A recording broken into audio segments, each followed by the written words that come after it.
మీ మహా all in one channel. ఈరోజు మీకు సోయా చిప్స్ వెజ్ కర్రీ ఎలా తయారు చేసుకోవాలో నేను చూపిస్తాను. మీకు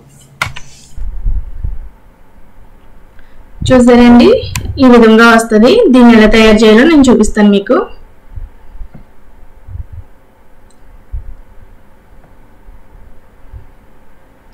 ముందుగా బౌల్ తీసుకుని దాంట్లో 2 గ్లాసెస్ వాటర్ తీసుకోవాలండి. ఆ వాటర్ కొంచెం వేటెక్కిన తర్వాత మనం సోయా చిప్స్ తీసుకోవాలి. దీంట్లో కొంచెం కల్లుప్పు వేస్తున్నానండి.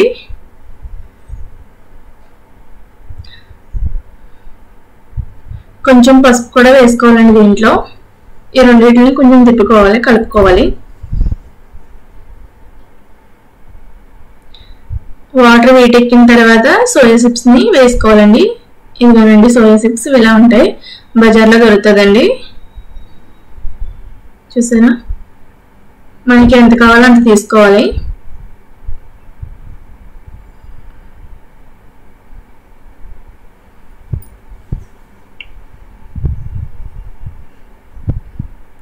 ఇదిగోనండి ఆ బౌల్లో హాఫ్ తీసుకున్నాను నేను, సరిపోతుందండి నాకు. వాటర్ వేటెక్కిన తర్వాత అది వేసుకొని కలుపుకోవాలండి. అలాగా ఒక 2-3 మినిట్స్ ఉడకనివ్వాలి. మీడియంలో పెట్టుకుని ఉడికించుకోవాలండి. అది ఉడికిన తర్వాత ఇలాగా కొద్దిసేపు చల్లారనివ్వాలండి. అది వీటంతా తగ్గిపోయిన తర్వాత ఆ చేతితో పిండుకుని ఒక ప్లేట్లో తీసుకోవాలి. మళ్ళీ పొడి పొడిలాడుతూ వచ్చేస్తుందండి. చూసారా, ఈ విధంగా చేసుకోవాలి. గట్టిగా పిండుకుంటే పొడి పొడిలాడుతూ వచ్చేస్తుందండి. ఇదిగోండి ఈ విధంగా వచ్చింది.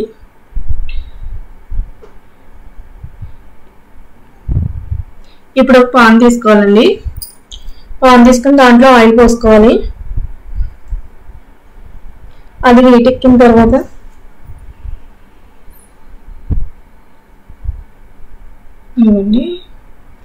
కట్ చేసి పెట్టుకున్న ఉల్లిపాయ ముక్కలు, పచ్చిమిరపకాయ ముక్కలు వేసుకుంటున్నానండి. ఒక ఉల్లిపాయ, 2 పచ్చిమిరపకాయలు తీసుకున్నాను. బాగా చిన్నగా కట్ చేసుకోవాలండి ఉల్లిపాయని. ఇది బాగా మగ్గాలండి.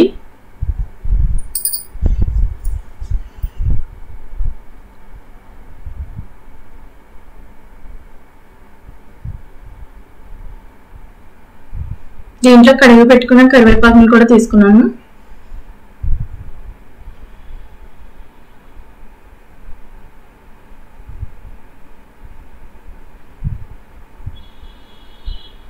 ఇదిగోనండి ఈ విధంగా మగ్గింది.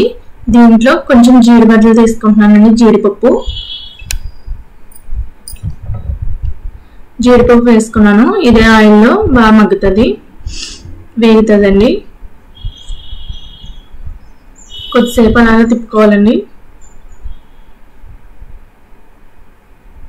ఉల్లిపాయ ఆల్రెడీ మెత్తగా మగ్గిపోయింది కనుక దీంట్లో కొంచెం సాల్ట్, కొంచెం పసుపు వేసానండి. తిప్పుకొని కొంచెం కారం కూడా వేసుకోవాలండి.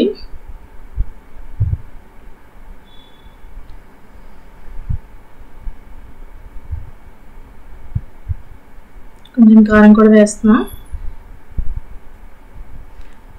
నేను 2 స్పూన్స్ వేసానండి, మ్యాక్సిమం అది సరిపోతుంది.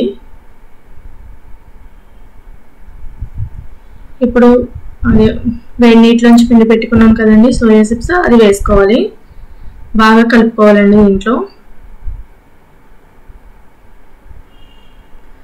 దీంట్లో కావాలి అనుకుంటే అల్లం వెల్లుల్లి పేస్ట్ కూడా యాడ్ చేసుకోవచ్చండి. నేనైతే యాడ్ చేయలేదు, కానీ మీరు యాడ్ చేసుకోవచ్చు. ఉల్లిపాయలు మగ్గుతున్నప్పుడు అది కూడా వేసుకోవచ్చండి.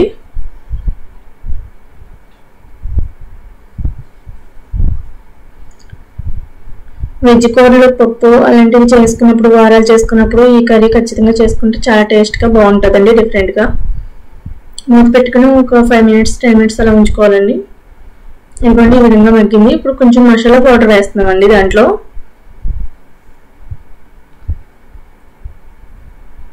ఇప్పుడు సాల్ట్ కూడా చూసుకుని మనకి సరిపోతే కొంచెం వేసుకోవచ్చండి. కారం సరిపోలేదు కనుక కొంచెం వేస్తున్నాను.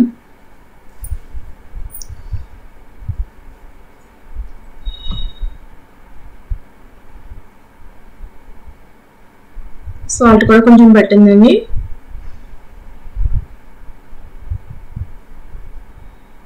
కానీ సిమ్లో పెట్టుకుని మగ్గనివ్వాలండి అది. ఇదిగోండి చూసారా ఈ విధంగా తయారైంది.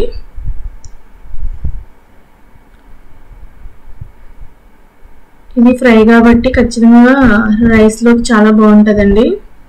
ఒకసారి ట్రై చేయండి.